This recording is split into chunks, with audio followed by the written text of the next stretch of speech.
جمعہ کے دن کی اہمیت کا اندازہ آپ اس بات سے لگا لیں کہ قرآن مجید میں ایک پوری سورہ جمعہ اس دن کے نام سے موجود ہے۔ جمعہ تمام مسلمانوں پر فرض ہے، اور جو شخص 3 جمعہ چھوڑ دیتا ہے اللہ پاک اس کے دل پر مہر لگا دیتا ہے اور اس کو منافق لکھ دیا جاتا ہے۔ گو کہ جمعہ ہر مسلمان پر فرض ہے سوائے بچے، مریض اور خاتون۔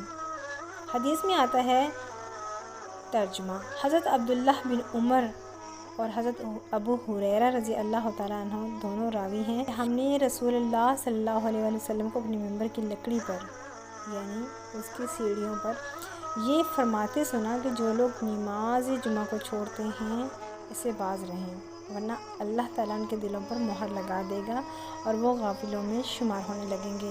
صحیح مسلم۔ جمعہ مغفرت کا دن۔ جو شخص جمعہ کے دن غسل کرے اور خوب اچھی طرح سے پاکی کرے اور تیل استعمال کرے یا گھر میں موجود خوشبو میسر ہو استعمال کرے، پھر جمعہ کے لیے نکلے اور مسجد میں پہنچ کر 2 آدمیوں کے درمیان نہ گھسے، پھر جتنی ہو سکے نفل نماز پڑھے، اور جب امام خطبہ شروع کرنے لگے تو خاموشی سے سنتا رہے، تو اس جمعہ سے لے کر دوسرے جمعہ تک کے سارے گناہ معاف کر دیے جاتے ہیں۔ نیت کے ساتھ۔ جمعہ کے دن ایک ایسی گھڑی ہے جس وقت اللہ پاک ہر جائز دعا قبول کرتے ہیں۔